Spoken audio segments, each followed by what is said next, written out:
I've been charged with introducing our guest today, but before I do that, I would like to ask those people who brought in laptop that they refrain from using them out of courtesy for our speaker. Now, I would like thank you. I would like to introduce our speaker. This is an exceptional Jones seminar in the sense that we don't usually have Jones seminar in the summer term. Also exceptional by virtue of the guest study we have today, Professor Roger Wallis from, and here I have to read my notes, the Royal Institute of Technology in Stockholm, Sweden, who is a musician, composer, and a technologist who founded a record company called MNW and who was at one time a board member on the Swedish equivalent to the ASCAP, that is Copyright Clearinghouse in Sweden, and who also, and we hope we'll talk about that today, testified in the so-called Pirate Bay trial in 2009. And last but not least, he's the brother of Graham Wallis over there from Thayer School. Oh, yes, I'm sorry.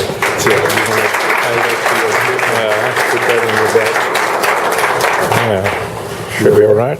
Yeah. Okay. Yes, it is with trepidation I stand here knowing that my brother, you're famous, the dean of this brilliant engineering school, is looking at me. What will I embarrass him today? No. I hope not. I am indeed a composer. I've worked in radio and broadcasting. I did my PhD on the changing structure of the global music industry as a result of technological and economic and cultural changes. I'm fascinated in the economic aspects of these media industries and how they change. But I'm also interested in creativity in general in society and how one can stimulate creativity, and the question of whether the legal regime we have, which concerns creativity, patent law, copyright law, in fact enhances or hinders creativity. And I think we're getting dangerously near to a state of affairs where the latter might apply. If you want to look at any of my research, there are a number of books I've written on the music and media industry. One called The Known World of Broadcast News, which suggests there might be an unknown world as well.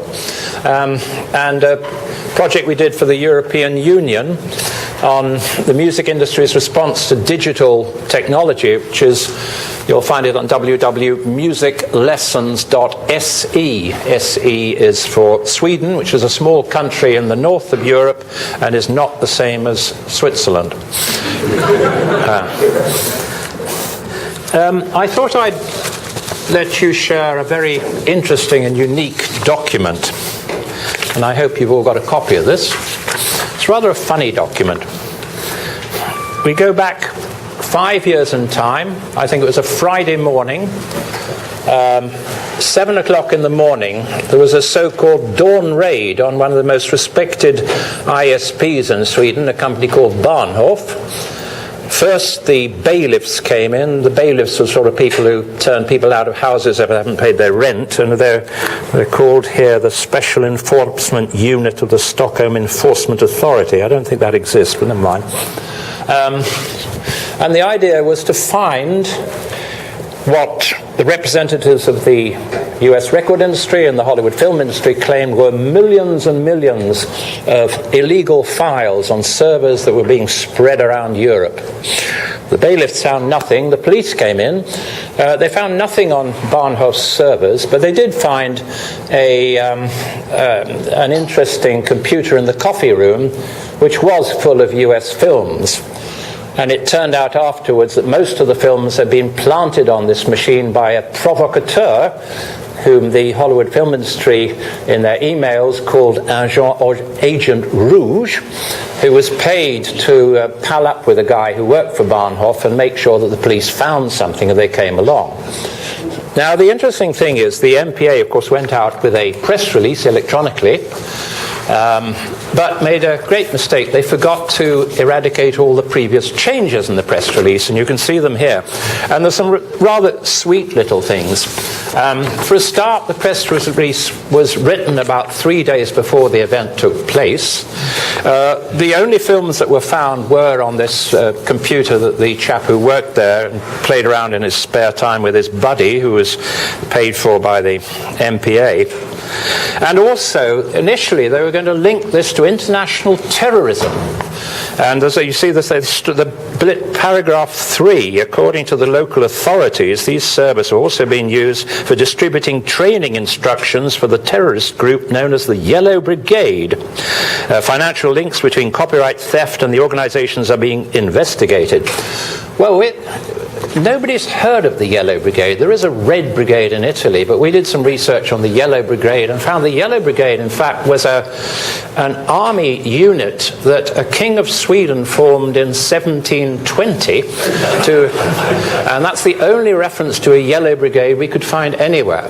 Now, this is quite an amazing document because it shows that, a lot of money is being put into sort of private detective activities in this little democratic company of Sweden.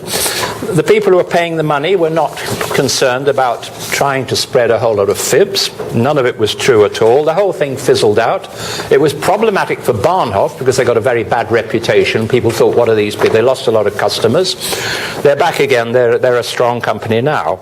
But the way the people who were behind this obviously found it very difficult to distinguish between fact and fiction.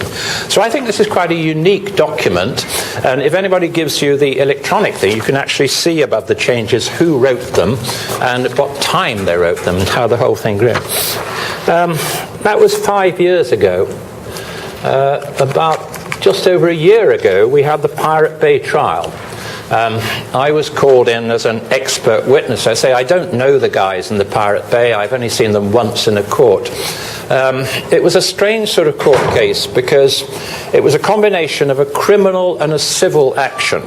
Criminal case, were they guilty of contravening the copyright law, public prosecutor, whatever you call them here, and a private case, damages for the Hollywood film industry, where they quoted a whole number of films and artists whose works had been spread around. In the Swedish court cases like that, both the prosecution and the defense can ask the court to call in specific witnesses to answer pre-specified questions. And the defense said, would I like to talk about the relationship between file sharing and CD sales? I said, I know that pretty well, I suppose I can. So they asked the court to call me, and I was called by the court on the penalty of a $200 fine if I didn't turn up. The experience was rather strange, and it ended up with my wife, who's sitting here, getting gifts of flowers for about $7,000 for well-wishers all around the world. An interesting case of electronic commerce. They wanted me to comment on the claims for damages, which were based on the assertion that for every download of a film or a piece of music, had that been hindered, the person who had done it would have gone out and bought a record or a film, which of course is absolute nonsense. But that was the claim, and that's what the damages were based upon. So I was asked to comment on all the different research that other people that came in the about from 2004 to 2008, most of it from the USA, where researchers came up with a whole spectrum of relationships between file sharing and CD sales, from about 0 to 100% correlation. All you could say was that nobody has agreed. And afterwards, I thought a lot about it. I'll come back to what happened in the trial. And I think this is very typical when you have a technological sort of paradigm shift, that you do studies which produce different answers. The answers might be right, but it's probably the questions that are wrong. You ask the wrong questions. For a start, most of the studies in those years assumed that file sharers were a homogeneous group of young criminals, would-be criminals, intent on stealing for not paying for anything. Our research, you can certainly find it in the music lesson study, showed that far from that, they're a very heterogeneous group of people. I think we identified 3 main groups. We identified the free riders, the sort of people who wouldn't pay for anything and couldn't afford it. In the old cassette days, they would copy music off the radio onto cassette and share it with their friends in the playground. We identified the samplers, the people who used the internet to find new music and then bought records or went to concerts. Essential for the music and the film industry. You know, this is how you get peer support, you get people to talk about things. And an interesting third group, and I think the chap who had all these films on his thing at the Bahnhof company probably was one of those. We call them squirrels. People who, and I don't know if you have them here at Dartmouth, but some people would call them computer nerds, but people who just get this kick out of huge files, the bigger the files the better, and seeing how quickly they can send them to other people over the internet. There's no way they could consume any of this material. The content was totally uninteresting. It's like my old school friend I went to see the other day. He showed me all his books, and he said, I'm not interested in the content, I'm interested in bookbinding. It's the covers I'm interested in. Rather like that. There are these very special groups. Now, of course, if you get one of the other groups, you get totally different answers if you try and work out what's the relationship between file sharing and CD sales. And of course, if you have a paradigm shift in technology, the fact that CD sales go down when some other technology for storage and distribution comes in is irrelevant. It cannot be used as a basis of damages in a court. Very briefly, the court case was a strange experience, because all the guys representing Hollywood and the RIA and the US games industry was to question whether I had actually ever done a PhD. I was asked to recite the title of my PhD and I couldn't remember it. Well, it's about 10 lines long. I couldn't remember it, and they said, you can't remember it. Whether I was a proper professor, nothing about my research at all. And this went on and on and on. I should also mention the day before a rather unpleasant thing happened. Some representatives from the same organisation started phoning around my industry. It started with the administrator saying, this Roger Wallis fellow, has anyone ever queried his research? Who has vetted his research? They finally ended up with the head of my faculty, who warned them they were dangerously near committing something that was very illegal, because most of our research is sort of vetted by, sort of blind peer reviews, and to inquire who has done that is against the law in Sweden. And I told my wife, and she had a bad night because she was concerned about what would happen in the court case the next day. Because I was there as an expert witness, at the end of the court hearing, you're asked if you have any demands on the court. And I said, no, I'm here to tell the truth, but you can send my wife some flowers because she didn't sleep last night and it's her birthday tomorrow. And the judge said, we don't do things like that. But within 2 hours, an international network had been set up. It's a fascinating example of electronic commerce at its best, all the elements that get it to work. And there were flowers coming into our little florists down the road from USA, Russia, Canada. Not only that, gifts to the Save the Children Fund, letters and so on. And it was dangerously near getting out of hand, because there was so much money coming in. And finally, the guys who organised it went out and closed us and said, enough is enough. They haven't got any more vases or vases or whatever you call them for flowers. But anybody who's interested in studying electronic commerce, I had a Chinese master's student did a thesis on this. It had all these wonderful elements of a common cause pulling people together with a flexibility to give something else than flowers if they didn't want to, a trusted payment system, and the logistics you required. They used the interflora system we have in Europe, I don't know if I have it here, to make sure that things went to the florist nearby you.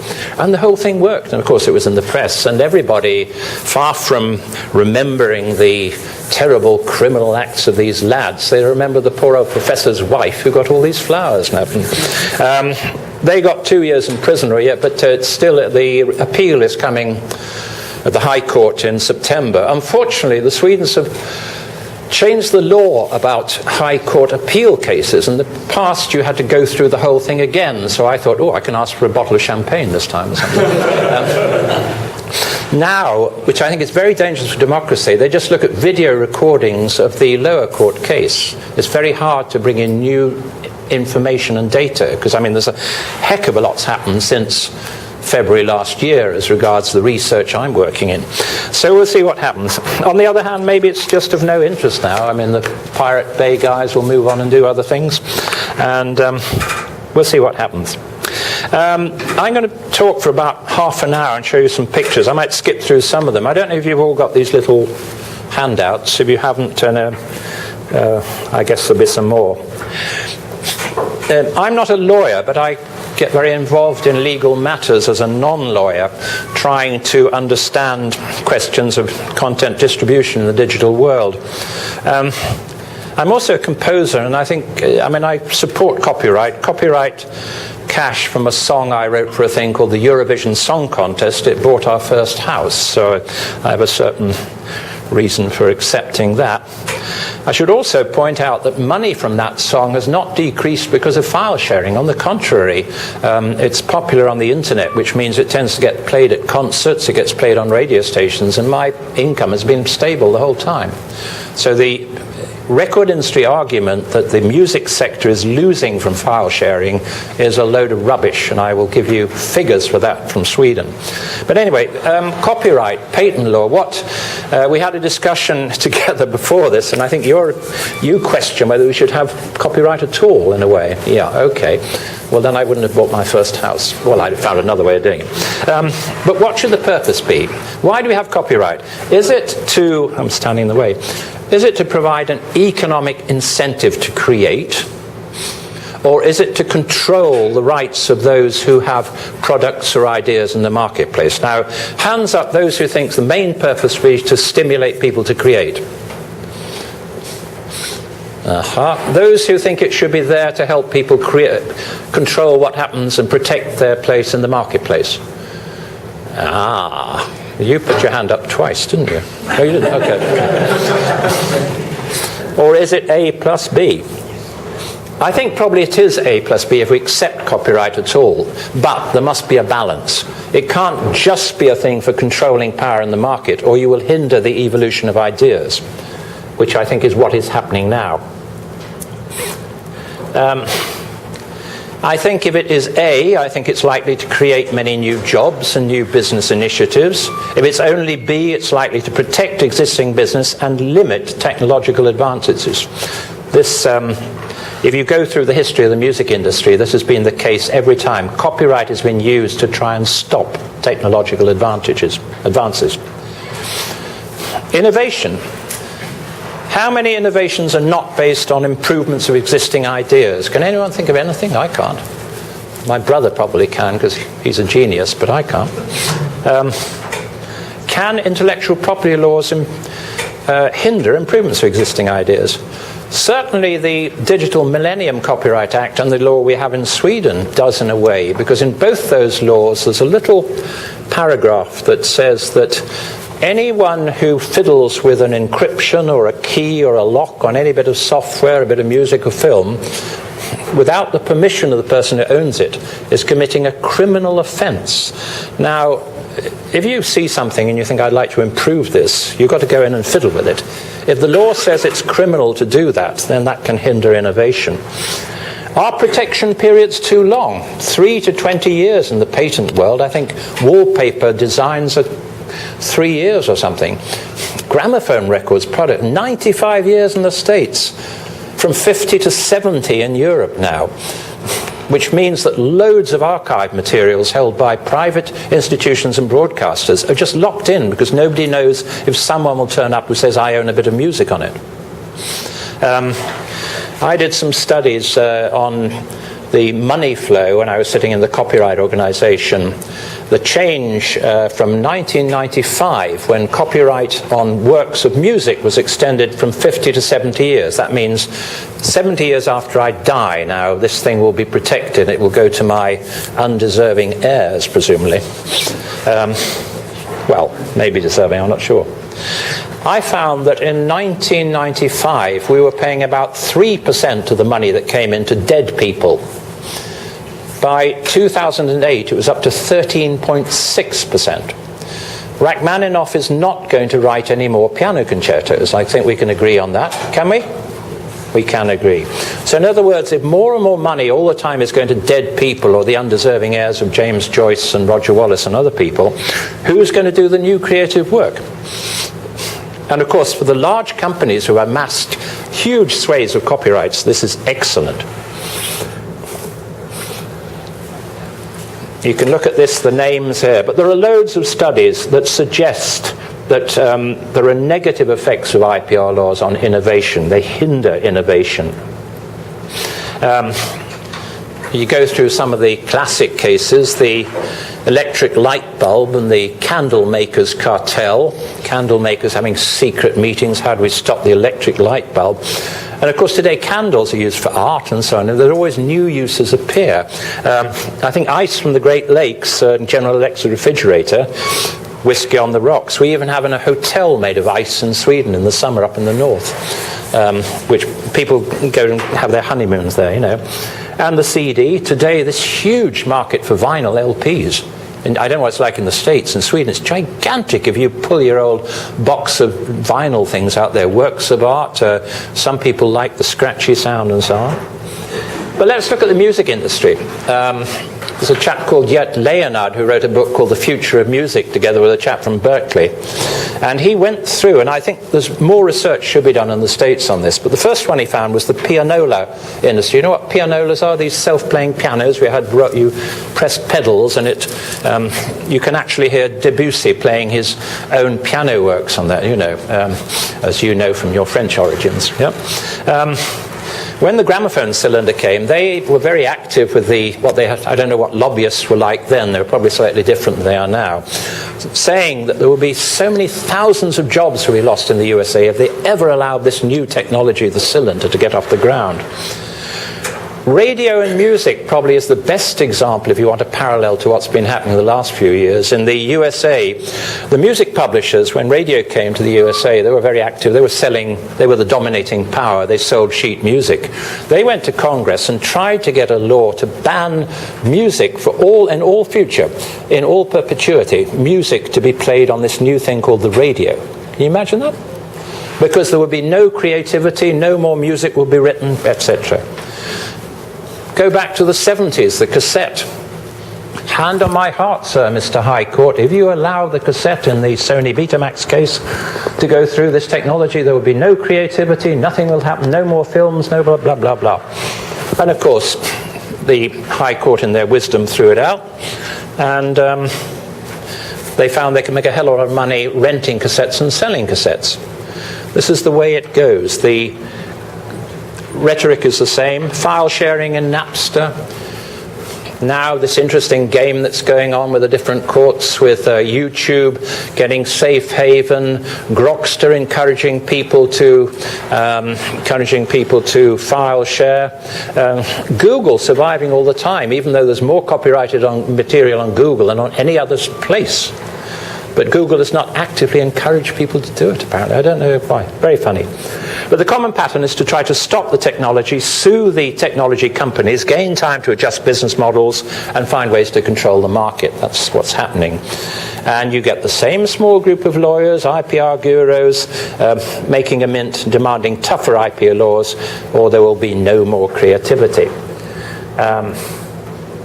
And what we've seen, certainly in Sweden, is a constant strengthening of rights holders' protection. In the old analog world, you could buy a physical product and lend it to friends.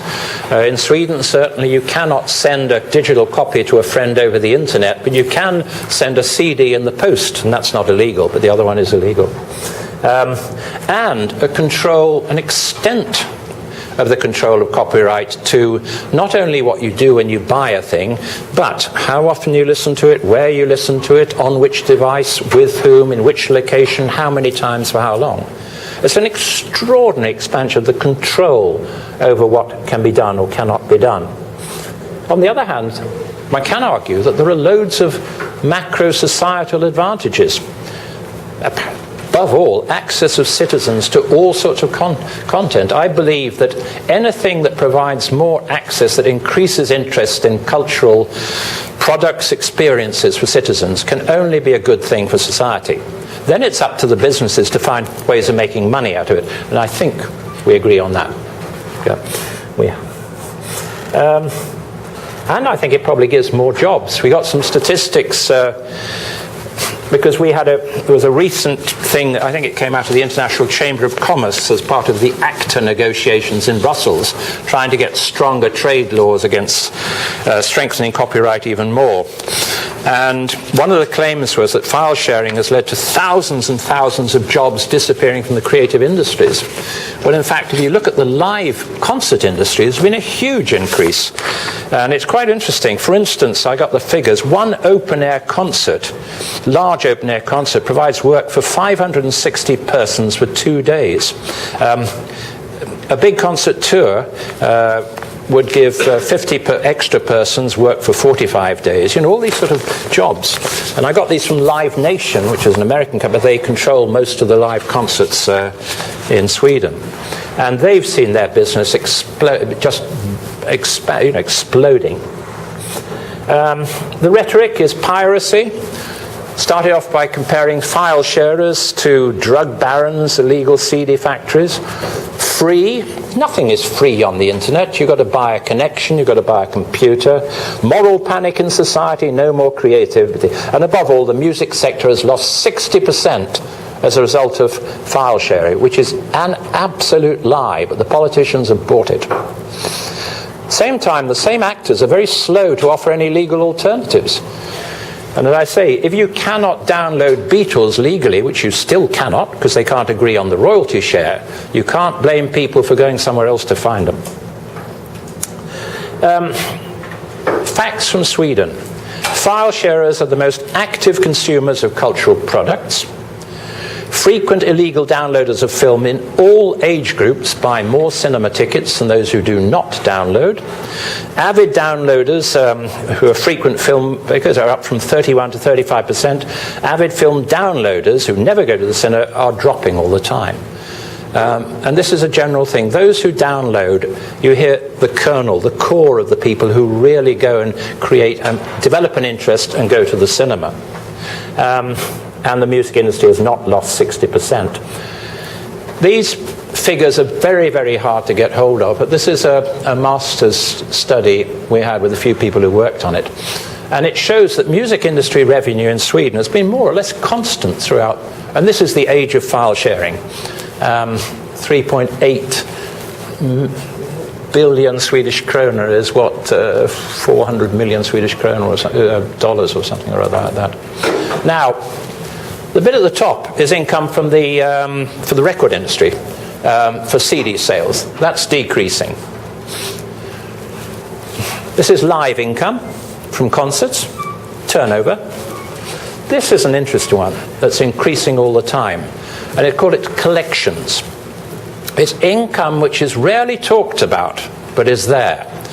And it's coming in the States as well. For instance, in Europe, we've always had the rule that if records or phonograms are played on radio and television stations, the radios have to pay royalties to the record company and to the artists. They usually split 50-50. We have levies. Every time you buy a blank CD, you have to pay 1 krona to a fund. Every time you buy an MP3 player, you might have to pay about $25 in the price. Well, that sort of money increased, I think, over the last 5 years from $3 million a year to about $27 million in little Sweden, which is just 9 million people. And of course, no costs. This is cash that goes straight into, and it's divided between the record companies, the artists, and the composers, and the film companies. So if you add it all together, you find, in fact, that their income has not decreased. The 60% drop, which they claim is the result of this moral deprivation of society with file sharing, is an absolute load of rubbish. And the politicians have believed it, and that's why we got some of the strongest copyright laws in Sweden that you have anywhere. And I've got some figures there. I can also tell you that how do you work these things out? It's very difficult. The record industry is totally non-transparent. They don't produce accounts of these sort of things. You can't find out how much money they're getting. When it comes to live revenues, I can work backwards from the income to the Copyright Society because I know what percentage of tickets they take. This means it's a conservative estimate because we probably miss out on quite a few concerts. So it's probably even more, in fact, the turnover. Authors' revenues, STIM, the equivalent to ASCAP, very transparent. Record producers' indirect revenues, highly non-transparent. There's little public information. And it's interesting because the IFPI, which is the international equivalent to the RIAA, always presents itself as this lobbying organization in support of copyright. We must support creativity. In fact, they're rapidly becoming one of the biggest collection and distribution agencies. The only trouble is that very little of that money ever gets back to individual artists or to smaller record companies where a lot of the innovation is occurring. Now, this means it's a huge transfer of money. If you look at that, what does it entail? As I was telling the people before, if I buy a record and it can cost quite a lot in Sweden, say it costs, say, $20, it could be as much as that. The artist will probably pick up about $1 maximum, I should think. If I buy a concert ticket for $20, the artist will get at least $100. So even if there's a drop in the record industry's income, it might be a fairly small cumulative total drop for the artists, but the shift to concert revenues means a huge increase. Of course, the people who lose out are the artists who never can play live. And here I've seen another interesting creative development, that all the artists who used to sit down in their cellars with their laptops making music and just put stuff on the internet, they have now become DJs. They dance around with their laptops on stage, and they're earning more money doing that than they ever did making records. Interesting enough, authors, the same thing. You find authors now who never got very much in the way of royalties from their book publishers. They're all out going to reading tours. They go to coffee meetings for old ladies and read their books and earn far more than they ever did getting royalties. So it's an interesting thing. These are figures anyway, and it's a fascinating transfer of money within the same industry, but not to the record industry as a rule, because record company contracts do not include a share of concert revenues up to now, but that's changing. Where are we going forward? I think we're at a critical point in time. I think either we find the ways of adapting the IPR legislation to reality, so the goals of encouraging creativity, or the whole thing will implode through lack of support.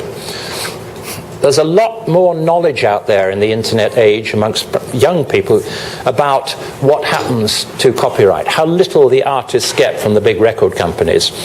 In Sweden, hundreds of thousands of youngsters now are paying about $8 a month to get proxy IP numbers, to hide their IP numbers. Not because they want to be criminals, but just because they want to download music. They would like to see the money going to the artists, but they have no faith that the record industry would ever pay it. And this is an interesting development. Let's go. Yeah. This is an interesting graph. It's not 100% perfect, but it's as near as we can get to a measurement of internet traffic over a 2-year period. What happened here in April last year? Anyone explain this graph? Some bright person must have a theory. This one. Yeah? My guess is either a BitTorrent tracker went offline or they started blocking. Sorry? My guess is either a BitTorrent tracker went offline or they blocked traffic. No, I think when the BitTorrent tracker went offline, that was here at Christmas when the Pirate Bay was down for 2 days. But what happened here? I've talked about it already. The end of the trial? It wasn't the end of the Pirate Bay trial, it was the judgment that came, and also the implementation of the new, stronger IPRED law. An incredible drop in traffic. And that really got the lobbyists in Hollywood and the RIAA, wherever they're situated, going. And they went out, crept up again. It always does. And 2 pictures emerged. One was the media industry. Jubilation. Internet traffic is down by 20% in Sweden. This is a victory for morals. same time, the government's saying we've got to increase internet traffic all the time. People are buying physical plastic products again. They show that CD sales were up and DVD sales. This law, IPRED, a success. Moral deprivation is halted in society. Poor artists can at least expect to get fair remuneration. The fight against piracy is being won. Sweden, which had been called, not least by your former US ambassador, a very close friend of George W. Bush, the worst haven in the world, or the pirates' favorite haven in the world, according to Hollywood, had become the leader in fighting illegal internet activities. That's one view, but there's another view. Broadband expansion, and I know this in my dealings, I'm on the IT advisory board to the Swedish government, and we're trying to find all the ways we can to spread broadband access, because we believe it's critical in a sparsely populated country like Sweden with high IT literacy that we have it everywhere. It's an overall societal goal, the knowledge society, competitiveness, inclusion. You can't sort of wave flags so the internet traffic drops 20%. We know that file sharing has been a driving force in broadband traffic. We also know as a distribution means it's far more efficient, at least we think it is, than client-server solutions, where you have everything in one server and you stand in a queue to buy something. Joy over selling bits of plastic in stores in a day and age when we're trying to cut down transport and plastic and energy consumption, carbon emissions. File sharing allows curious, creative persons to find new experiences which are not always available in the legal alternatives. And creators rarely get a fair share in the new legal digital world. As a composer, I get less money if my songs are sold on iTunes than the credit card company does that does the transaction. So, going back to the beginning, I talked about the balance between control, fair use. I think it's like this. We've got large content owners, some very successful creators who've got very much power. You've got many creators and, above all, small to medium-sized enterprises, SMEs. This is a term we always come back to in Europe, where the innovation is amongst small firms and many consumers. So, are stronger laws the solution? Well, in the Pirate Bay case, as I told you, the people who were on trial were not those who had broken the law. It was the individual users of Pirate Bay who had downloaded. The guys who were there had facilitated the breaking of the law. We've got another case where some guy had a whole lot of talking books on a server, and it's claimed that they were mucking up the business for the book industry, but there's a lot of evidence to show that that was not the case. In fact, they were used for people who were getting samples of things which then were buying them.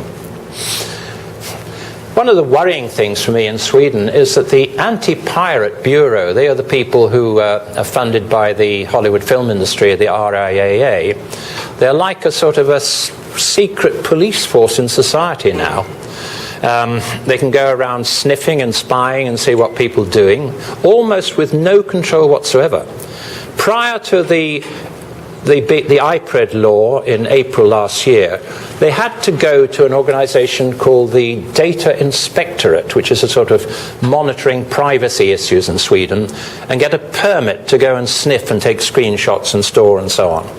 After the IPRED law, that inspectorate was totally hijacked. They didn't have to go there at all. They can do what they like to get material. Then they can go to a court and say, look, here's the material I picked up. Totally out of the loop. And as I'm saying, more and more Swedes now pay $6 a month just to get a proxy IP. So, which of course means extra servers in the network, which cuts down the efficiency of the network, which is an important point. How many good ideas have died as a result of IPR things? Well, we had an interesting issue at my university with students who are complaining about the cost of textbooks. And the student said, why do we have to line up outside the university bookshop at the beginning of term and buy this hugely expensive book when we only need to read 3 chapters? Why don't we have a committee who knows what you need to know from this book, scans the pages in it, puts it on a server, and anybody can download it? Which seems to be a very sensible solution. Less dead trees, more student motivation. Your peers have told you what you really need to read. And of course the book publishers went up in arms. These people must be put in prison. This is terrible. The guys gave up. It just got too much of a hassle. The odd thing is we can do it in the analog world, because we all have, at universities, have agreements with the book publishers that allow us to copy things on our Xerox machines. But nothing digital. There's no way you can get that. And this is a pity, because this is a good idea. And good ideas... We would love to use simple file sharing networks, and you don't need many lines of code to write that, to allow students to put up their own materials, find articles and so on. But we can't do it because you never know what will turn up and who will turn up and try to sue you. It's a sad case. Now, to round off the whole thing, what do we know? The sort of evidence I would like the High Court to think about in the Pirate Bay trial now. More and more studies emerging that look at the macroeconomic effects of file sharing. This terrible thing that you students do, downloading illegally and so on. Oof. The Dutch government did a study in 2008, and they came to the conclusion that file sharing activities resulted in a net positive revenue, sort of growth of GDP in Holland of 1 billion euros. That's what, $1.3 billion a year. They looked at the people who lost out, they looked at the sectors that gained and so on, and came to this conclusion. The 2 guys at Harvard Business School, Oberholzer and Strumpf, who really annoyed the record industry in 2006 when they came to the conclusion that file sharing and drops of CD sales couldn't be linked, they've done another study where they have come to the conclusion that throughout the last 10 years of file sharing, or the last 8 years, there has not been a decrease in creativity in terms of new feature films, new books being published, new recordings being made, which is totally contrary to what the mega media companies have been claiming. Avid file sharers in the United Kingdom spend on average £77 a year on music industry products, whereas non-file sharers only spend £44 a year. And of course, once again, illegal film downloaders in all age groups go to the cinema more often. So instead of suing people and putting them in prison, you ought to pay them for being marketers. It would seem the logical conclusion. The trouble is, we have a whole bunch of competing legislation. We got the IPR laws, the intellectual copyright laws, getting stronger and stronger, as I say, controlling when, how, with whom, when, how often, blah, blah, blah, circumnavigating encryption, criminal offence. And there's a lovely quote. Have any of you heard of Robert Picard? He's an American who's probably the leading media economist in the world. He's in Sweden at the moment. And I love this statement because it's very deep. Contemporary legal measures to provide increased protection for virtual products represents the use of the law to heighten excludability. That means heighten the ability of the person who owns a thing to control how it's used, how exclusive he can make it. But in doing so, they run the risk of destroying the recognized social benefits, the development and spread of information, knowledge, and cultural products previously recognized in all copyright law. It's a very tough serious statement, that. But then we have these other laws that seem to clash with it. We have a body of law called e-commerce law, and I don't know if you have it in the States, but it's the laws that apply to trade over the internet, where I think you use the term safe haven in part, but a lack of conduit responsibility. ISPs should not be totally responsible for everything their customers do. Those conditions have been weakened and weakened. In the Pirate Bay case, most recently, a totally different company that was selling services to the Pirate Bay was just told to cease selling them, pending a court hearing. All they were doing was selling things, but they were even further down the chain, away from the people who were actually breaking any copyright law. As I said, privacy integrity laws are getting weaker. I think that's going to swing back. I think there's going to be a big move in Europe to strengthen privacy laws. I can feel it coming because consumers' rights organizations are getting stronger. And the competition and antitrust law has totally failed to limit the growth of a handful of gigantic media companies. If you look at the music industry, you've got 4 record companies now who control about 80% of all registered recordings. You have 4 music publishers, they control the actual musical works, who control about the same percent. They are cross-owned. Universal Music Records owns Universal Music Publishing. But the songs that Music Publishing Universal owns are not the same as the recordings they record, which means their market power is far greater than their market share, because they can control what other people do. And this is a thing that copyright law has, competition law has not been able to handle or to limit at all. There we are, there are the things. So what they do, when you amass these huge thickets of copyright money, of copyrights, you can control the market in a way that's amazing. And also this creates problems for, I don't know, I got this. Yeah, for artists. I got a number of examples here where copyrights are used to generate money and nothing has gone back to the artists. Do you remember, anybody remember mymp3.com? Where you could post anything on it and you got 50% back from the advertising, you know. And of course some Rolling Stones songs turned up. That was closed down, the damages were paid to Universal, not a penny went back to an artist. Napster one, it was the same sort of thing. The worst one, I think, is YouTube, when it was bought by Google. A week before Google bought it, 3 of the record companies that were threatening gigantic litigation against YouTube suddenly said, oh, forget the litigation, give us 5% of your shares, your equity, for a small sum. Week after Google buys it, and they made a profit of $150 million each.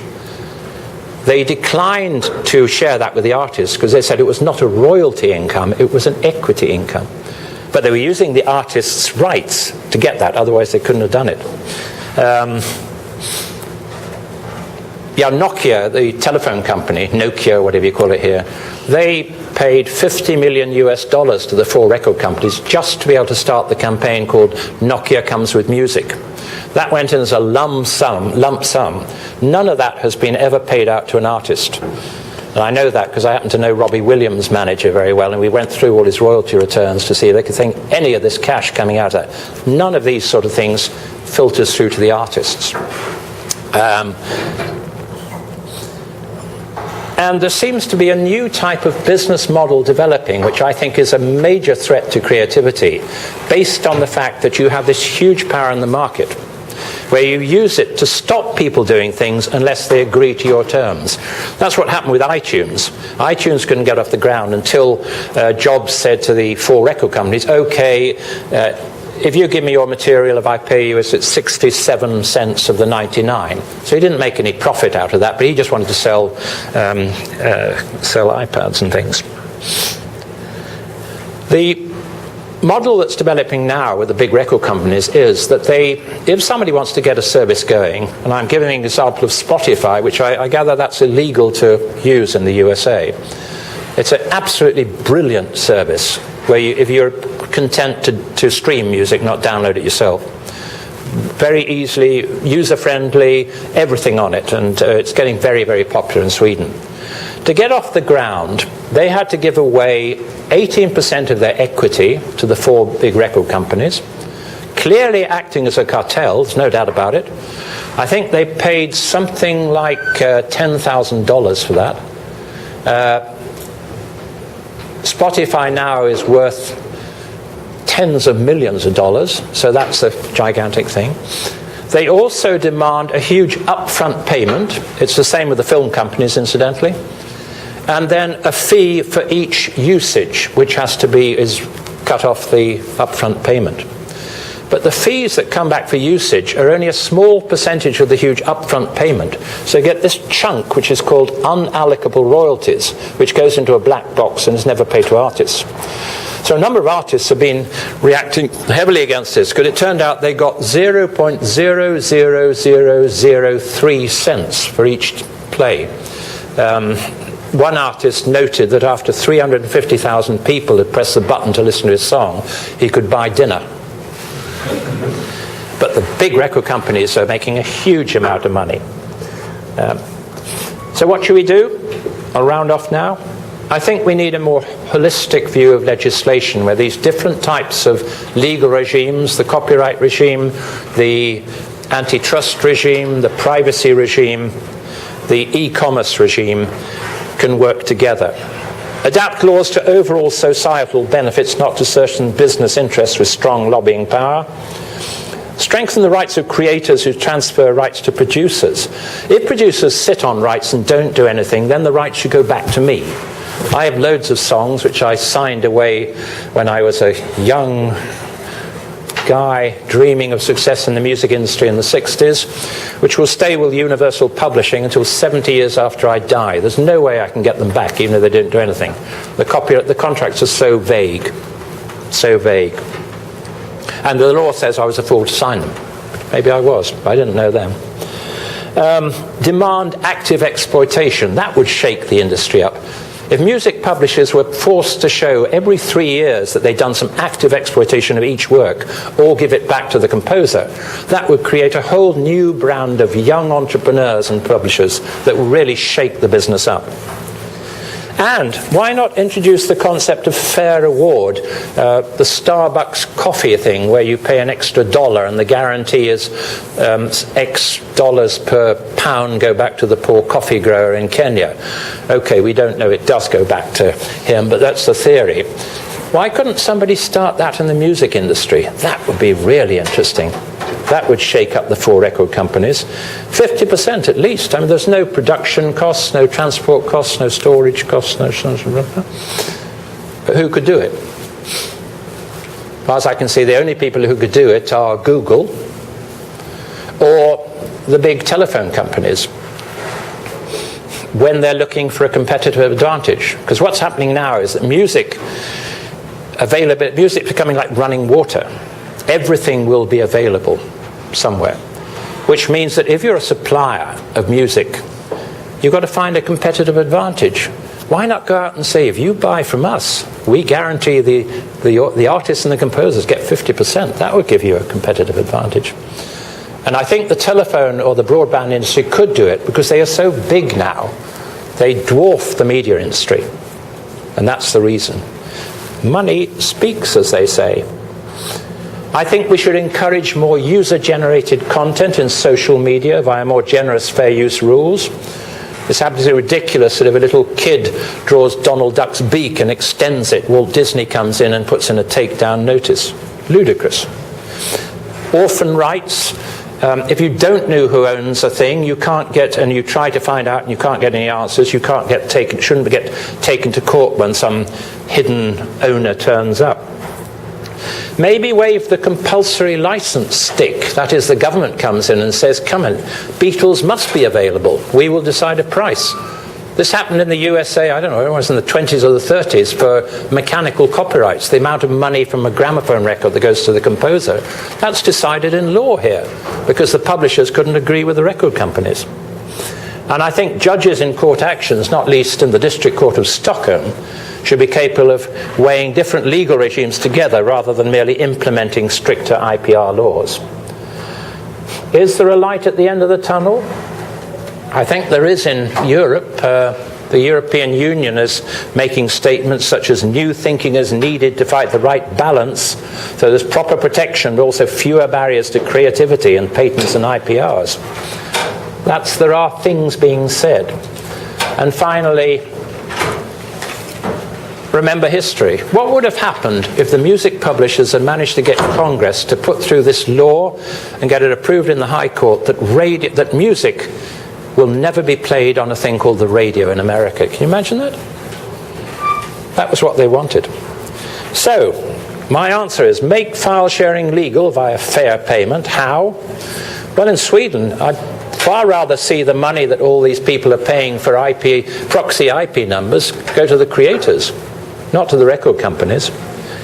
Maybe some sort of a broadband payment, I'm not sure. We were playing around with figures before this, and we were just considering, if you say that in the world there are 3.6, I think, or 7 billion mobile phones, and most of them have, more and more have music on them, if you just theoretically say we put a $1 per month levy on those everywhere in the world, then $1 per month for a Swede is nothing. It's a lot in Africa. So, but where do you get? You're up to 3.8, 38. Yeah, you're up to a sum which dwarfs the music industry. So, I mean, the money's there. That's why they're the only people who can do it. I'll end up with a story from John Perry Barlow. Who knows who John Perry Barlow is? What? In your age group? That's the first time I've ever come across someone. Who was he? Or is he? He was, I don't remember which band. Ah, you don't? We'll have to ask the gentleman behind you. Oh, he was associated with the Grateful Dead, but also the electronic. Yeah. He wrote most of the lyrics for the Grateful Dead. He's quite an interesting chap about copyright. I think he favours the views put forward by Lawrence Lessig, I believe, was here recently talking about Creative Commons and other forms of licensing. He told me how he gave a speech to the RIAA on one occasion, and as we do in England, I believe you do here in the USA, you start off with the good news and the bad news. The good news is you've got so much money, you can buy all the lawyers you need, and you'll get the politicians to give you the legislation you want. No problems at all. That's you, lads. Bad news. You cannot stop technology. There's no way. But there's some more good news. You've had over 100 years' experience of cheating artists. You'll come out on top. Thank you very much for that.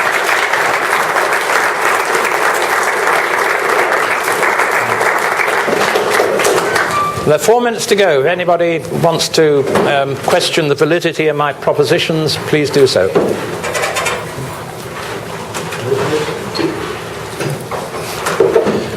Silent faces.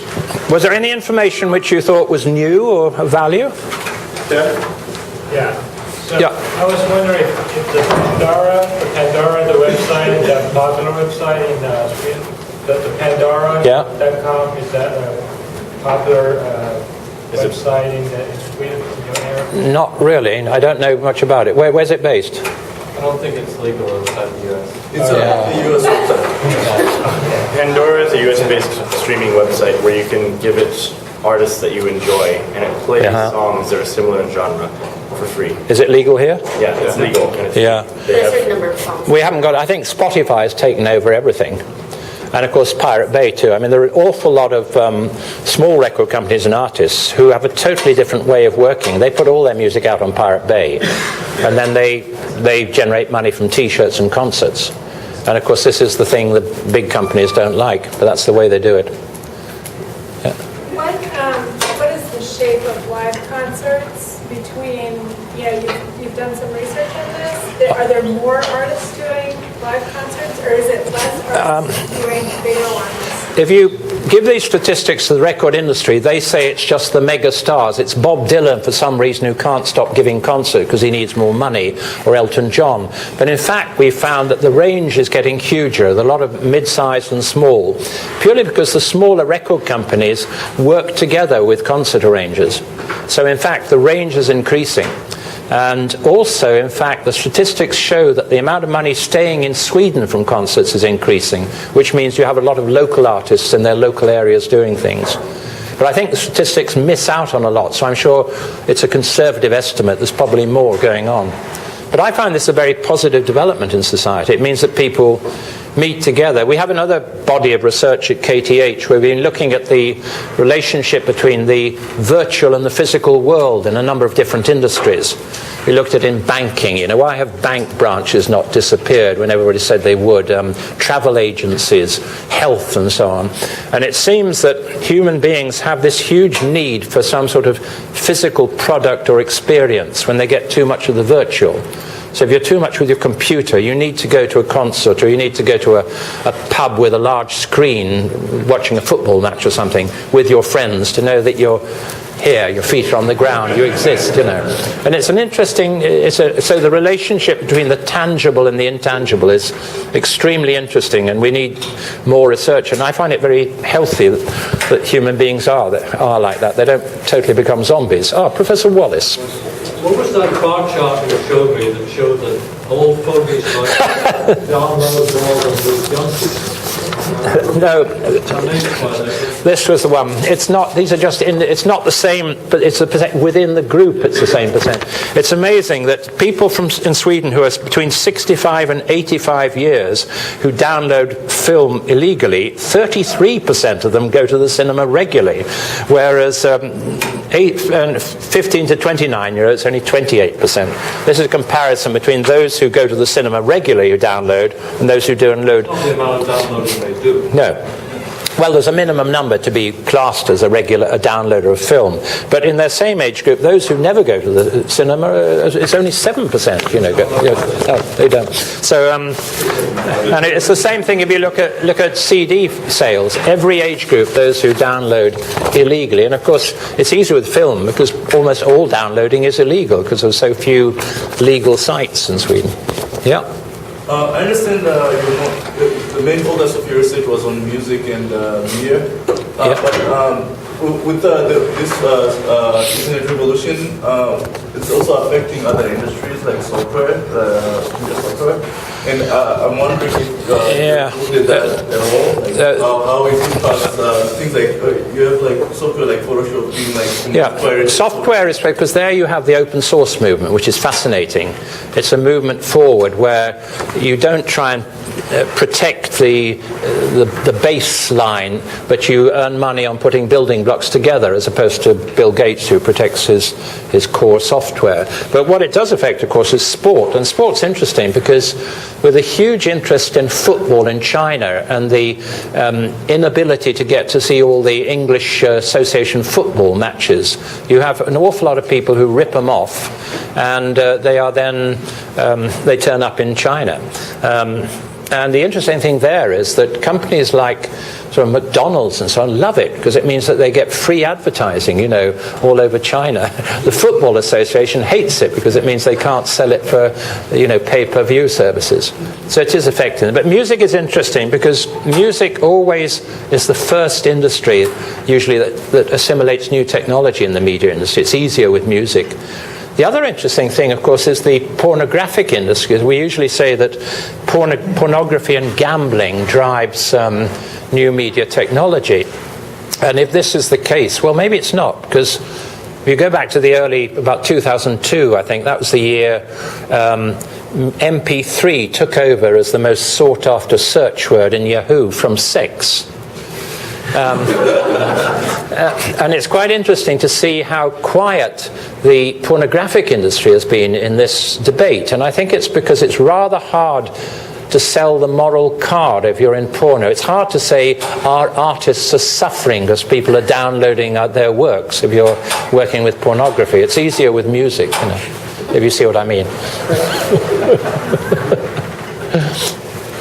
I'd like to thank you for this very enlightening talk.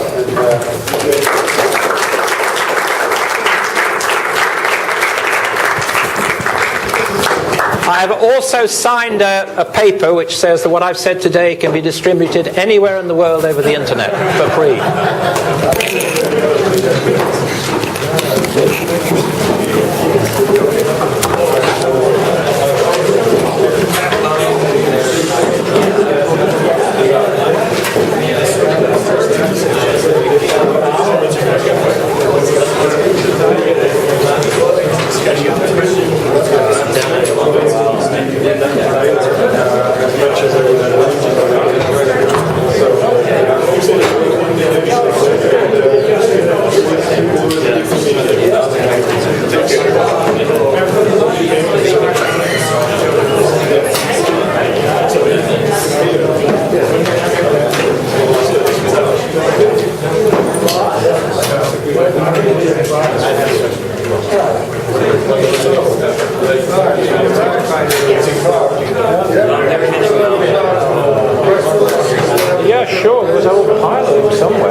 Nice. Any extra press releases about? There's a pile over somewhere. Oh, is it all the whole back?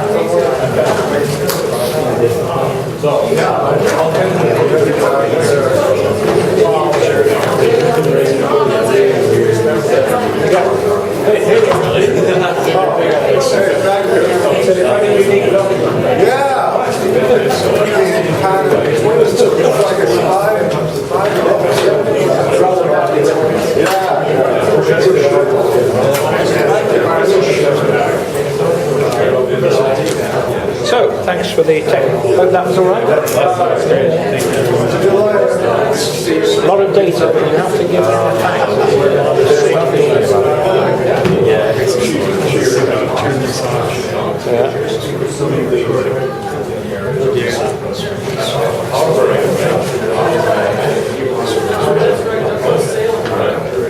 It's the sort of thing where we saw everything I say is it's been for a real problem. I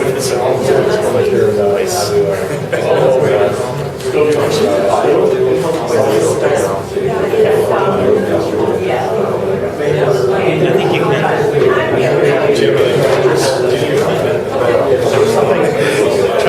Well, there's something with security cameras, most of them not recording audio because it's something weird. Ours was efficiency. It's hard to get an